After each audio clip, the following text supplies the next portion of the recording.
Shalom adik-adik, apa kabar adik-adik yang ada di rumah? Aku harap kalian tetap sehat-sehat aja ya. Nah, kalau Kak Nofri, apa kabar nih? Puji Tuhan, tetap baik Kak Yutra. Kak Yutra, sehat-sehat? Puji Tuhan Kak, aku juga sehat. Dan aku harap untuk adik-adik semua, walaupun kita masih dalam nuansa stay at home, tapi aku harap tetap semangat ya, karena kita mau membaca dan mendengarkan firman Tuhan pagi hari ini. Nah, sekarang yuk kita siapin Alkitab, kita siapin juga untuk sikap kita dan hati kita, agar kita bisa mengerti dan mudah untuk memahami firman Tuhan yang nanti akan dibawakan. Sebelum itu, aku mau ajak adik-adik untuk sama-sama menyanyikan lagu dari Gita Bakti 22, Besar dan Ajaib.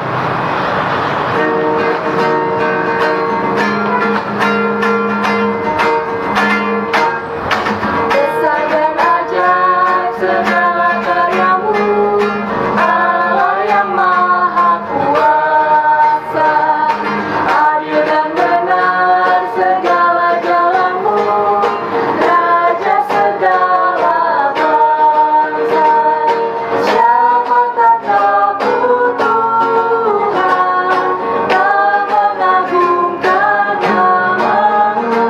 Betapanya Kau yang kudus, semua bangsa akan datang dan sujud menyembah, sujud menyembah, sujud menyembah Engkau Tuhan, dan sujud menyembah, sujud menyembah, sujud menyembah Engkau Tuhan. Ya, adik-adik, kita sebentar lagi akan membaca firman Tuhan dan nanti akan dijelaskan juga firman Tuhannya oleh Kak Nofri. Sebelum itu, kita siapkan hati, mari kita bersatu dalam doa. Tuhan Yesus, terima kasih ya Bapa untuk segala penyertaan yang boleh Engkau berikan pada kami hingga saat ini. Terima kasih di mana kami masih boleh diberikan berlimpah rezeki ya Tuhan.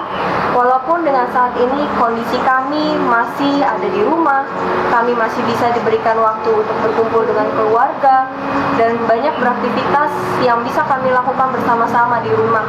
Saat ini juga kami juga ingin mendengarkan firman-Mu. Kiranya Engkau berkatilah ya Bapa, agar apa yang boleh kami dengarkan itu makin menguatkan dan menumbuhkan iman kami ya Bapa. Dan kiranya kami juga serahkan seluruhnya ke dalam tangan-Mu, hati dan pikiran kami, biarlah kami boleh fokus untuk mendengarkan firman-Mu saja. Terima kasih ya Bapa, hadirlah di sini untuk bersama-sama dengan kami ya Bapa. Hanya dalam nama Yesus kami berdoa. Amin. Ya, adik-adik, sekarang kita akan baca Alkitab. Yuk kita siapin Alkitabnya. Untuk bacaan hari ini diambil dari Keluaran 7 ayat 7 sampai 13. Dari Keluaran 7 ayat 7 sampai 13. Udah ketemu semuanya? Kalau gitu aku baca Alkitabnya ya. Adapun Musa 80 tahun umurnya dan Harun 83 tahun ketika mereka berbicara kepada Firaun. Dan Tuhan berfirman kepada Musa dan Harun, apabila Firaun berkata kepada kamu, tunjukkanlah suatu mukjizat, maka haruslah kau katakan kepada Harun, ambillah tongkatmu dan lemparkanlah itu di depan Firaun, maka tongkat itu akan menjadi ular. Musa dan Harun pergi menghadap Firaun, lalu mereka berbuat seperti yang diperintahkan Tuhan. Harun melemparkan tongkatnya di depan Firaun dan para pegawainya, maka tongkat itu menjadi ular. Kemudian Firaun pun memanggil orang-orang berilmu dan ahli-ahli sihir, dan mereka pun ahli-ahli Mesir itu membuat yang demikian juga dengan ilmu mantra mereka. Masing-masing mereka melemparkan tongkatnya dan tongkat-tongkat itu menjadi ular. Tetapi tongkat Harun menelan tongkat-tongkat mereka. Tetapi hati Firaun berkeras, sehingga tidak mau mendengarkan mereka keduanya, seperti yang telah difirmankan Tuhan. Nah, untuk bacaan ini nanti akan dijelaskan oleh Kak Nofri untuk penjelasannya. Kita langsung simak yuk. Oke. Oke adik-adik, pasti adik-adik sudah tahu kan siapa itu Musa dan siapa itu Harun. Di ayat Alkitab yang tadi kita baca, ini adalah seri kedua di mana Musa dan Harun menemui Firaun. Dan lagi-lagi Firaun tetap mengeraskan hatinya. Firaun tidak mau mengikuti permintaan Musa dan Harun untuk membebaskan bangsa Israel dari Mesir. Firaun tetap mau menahan mereka. Lalu apakah saat itu Musa dan Harun menyerah? Tentu tidak ya. Mereka tetap dengan hati yang teguh mengikuti apa janji Tuhan bagi mereka, bahwa bangsa Israel akan dibebaskan. Musa dan Harun pasti mengalami perasaan galau, pasti. Tapi Musa dan Harun tetap memegang janji Tuhan, bahwa Tuhan tetap menyertai mereka, bahwa Tuhan akan membimbing mereka, bahwa Tuhan akan memampukan mereka menemui Firaun, bahwa Tuhan juga yang akan bekerja melalui setiap mujizat-mujizat. Kita bisa lihat tadi bagaimana tongkat Musa dan Harun memakan ular-ular yang dibuat oleh para penyihir yang dimiliki bangsa Mesir saat itu. Kita melihat bagaimana rencana Tuhan tergenapi kalau kita baca pasal ini, kita baca Keluaran sampai selesai. Lalu bagaimana aplikasinya? Seperti Tuhan punya rencana bagi bangsa Israel, Tuhan punya rencana bagi Musa dan Harun. Tuhan juga punya rencana buat setiap hidup kita, buat hidup Kanofri, buat hidup Kayitra, buat hidup adik-adik, juga orang tua, dan setiap anak-anak Tuhan. Tuhan punya rencana. Ada satu goal yang Tuhan mau kita capai dalam hidup ini. Kita harus percaya bahwa hidup yang kita jalani bukan hanya sekedar karena ada rencana Tuhan di dalamnya. Tapi dalam mencapai tujuan itu ada banyak cara, ada banyak jalan, ada banyak jatuh bangun, ada banyak kesedihan, tawa, bahkan mungkin ratap tangis, seperti yang dialami Musa dan Harun dalam menghadapi Firaun. Begitu juga kita dalam menjalani hidup ini untuk mencapai goalnya Tuhan. Tapi adik-adik, kita harus selalu ingat, tangan Tuhan tidak pernah melepaskan kita.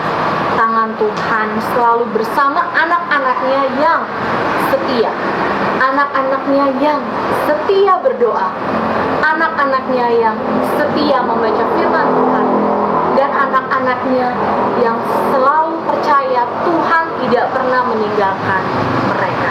Mari adik-adik, jangan lupa, jangan pernah menyerah untuk menjalani hidup kita, untuk mengandalkan Tuhan dalam setiap apa yang kita kerjakan. Kalau saat ini kita semua lagi menghadapi pandemik yang sepertinya kok belum usai-usai ya, sepertinya kok nggak ada jalan akhirnya ya, jangan pernah meragukan bahwa hal ini pun sudah Tuhan rencanakan. Jangan pernah meragukan bahwa Tuhan punya jalan keluar. Semua akan indah pada waktunya Tuhan. Mari bersama-sama meyakini Tuhan punya rencana buat hidupmu. Tuhan punya rencana buat masa depan kita. Jangan pernah ragu penyertaannya. Terus pegang tangannya, setia berdoa, setia baca firman. Tuhan Yesus beserta kita selalu. Ya, adik-adik, kita sudah mendengarkan firman Tuhan yang dibawakan sama Kak Nofri. Seperti yang Kak Nofri sampaikan tadi, bahwa kita sebagai anak Allah nggak seharusnya untuk khawatir, apalagi dalam kondisi saat ini. Kita harus percaya bahwa kuasa Tuhan mampu menyelesaikan segala masalah yang ada di dunia ini. Jadi, walaupun dalam kondisi yang lagi pandemik saat ini, nggak perlu khawatir, karena suatu saat Tuhan sudah menyediakan waktu yang tepat dan semuanya akan berakhir dan kembali seperti semula. Untuk itu, aku mau ajak adik-adik untuk meresponi firman Tuhan. Kita akan nyanyikan lagu Jangan Kamu Khawatir.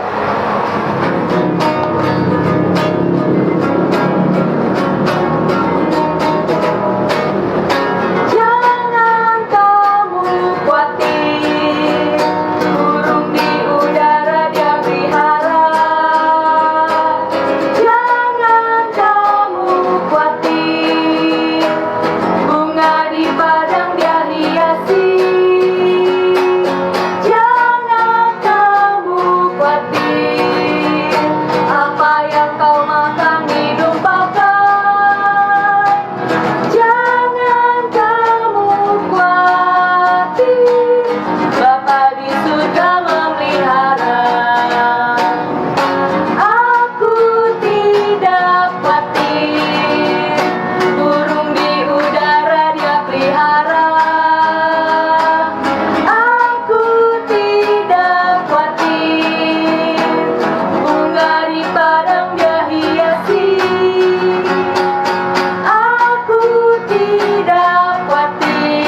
pagi hari ini melalui doa.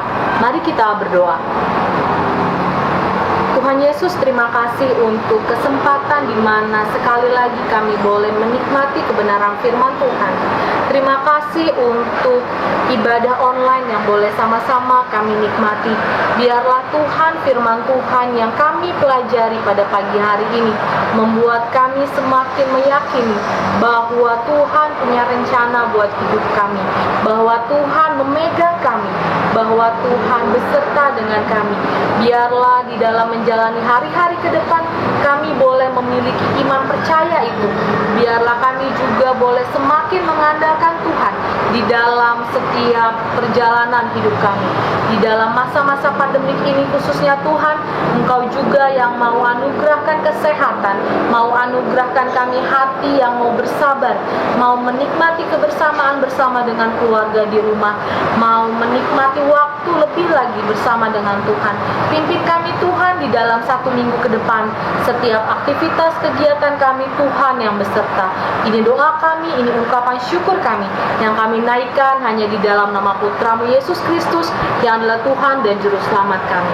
Amin. Ya, adik-adik, IHMPT online kita telah selesai. Aku Kak Yitra, Aku Kak Nofri. jaga kesehatan ya. Tetap di rumah. Sampai jumpa minggu depan. Tuhan Yesus memberkati.